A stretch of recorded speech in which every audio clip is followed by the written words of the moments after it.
নমস্কার, স্পটার নিউজে আপনাদের স্বাগত।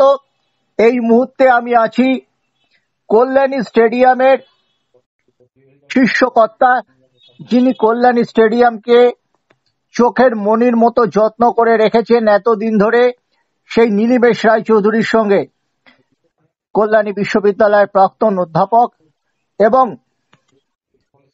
ধারাভাষ্যকার নীলিমেশ দা কাছে আমি জানতে চাইবো, একটা ডেভেলপমেন্ট হয়েছে, খুব গুরুত্বপূর্ণ ডেভেলপমেন্ট। যেহেতু বারাসাত স্টেডিয়ামের কাজ 82% শেষ হয়েছে, 19শে জুলাই কলকাতা লিগের ডার্বি কল্যাণীতে হতে চলেছে। আপনি কতটা প্রস্তুত, আর এই ব্যাপারে যদি আপডেটটা আমাদের দেন। আসলে যে মুহূর্তে শুনলাম তোমার মুখ থেকে যে ডার্বি কল্যাণী ফাইনাল হয়েছে, মানে হবে 19 তারিখে শনিবার, বলে জেনে রাখতে পারো। মানে হতে চলেছে এমনই ভাবনা, আইএফএ শীর্ষকর্তারা এমনই জানিয়েছেন। হ্যাঁ, যদি আমাদের হাতে আছে আমরা প্রস্তুত আছি।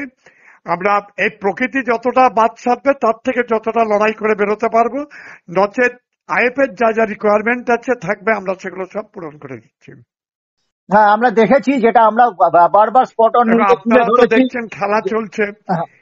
কল্যাণী স্টেডিয়ামে আলাদা মেডিকেল ইউনিট থাকে, প্রেস বক্স আলাদা থাকে, একটা শুধু বক্স যথেষ্ট বড়, যেখানে দু দলের প্লেয়াররাও বসতে পারবে, যারা জার্সি পাবে, সব দিক থেকেই আছেন।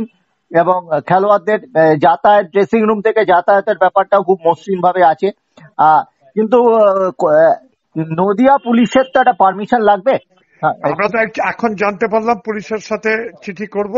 তবে আমার সুনিশ্চিত যে আমরা যা পুলিশ প্রশাসন কল্যাণীতে আছে, খেলার সাথে যুক্ত অবস্থায় যথেষ্ট পরিমাণ পুলিশ আমরা পাবো। পুলিশ সম্পর্কে আমার মনে হচ্ছে না আমাদের খুব একটা অসুবিধা হবে। এবং ক্যাপাসিটি কত? দেখুন, এমনি ক্যাপাসিটি বললে অন্য সময় বলতাম 18 থেকে 20,000 অব্দি রাখতে পারবো, কিন্তু এই বর্ষণ সিক্ত অবস্থা তো এখানে 15,000 মতন আর কি। হ্যাঁ, ঠিক আছে। কারণ কলকাতা লিগে যেহেতু ডেভেলপমেন্টাল টিম খেলছে, আইএফএ অফিসিয়ালি যে যেটা দিচ্ছে, ম্যাচ সামারি পাঠাচ্ছে, তাতে দু দলের উপস্থিতি দেখা যাচ্ছে 3.5 থেকে 4 গড়ে থাকছে। ডার্বি হলে আর একটু বাড়বে, এবং সেটা একদম আইডিয়াল। কল্যাণী স্টেডিয়াম সত্যি আইডিয়াল কলকাতা লিগের ডার্বির পক্ষে। ধন্যবাদ, ধন্যবাদ, অসংখ্য ধন্যবাদ। হ্যাঁ, গ্যালারিটা গম গম করবে, মাঠটা ভর্তি থাকবে। অনেক কটা ল্যান্ডমার্ক আছে কল্যাণী স্টেডিয়ামেই। কোভিড এর আগে মোহনবাগান চ্যাম্পিয়ন হয়েছিল আই লিগে। পরবর্তীকালে দেখা যাক কি হয়, আমাদের নজর থাকবে এইদিকে। অনেক ধন্যবাদ নীলিমেশ দা। ধন্যবাদ, তুমি ভালো থাকো, শুভেচ্ছা রইল। ঠিক আছে।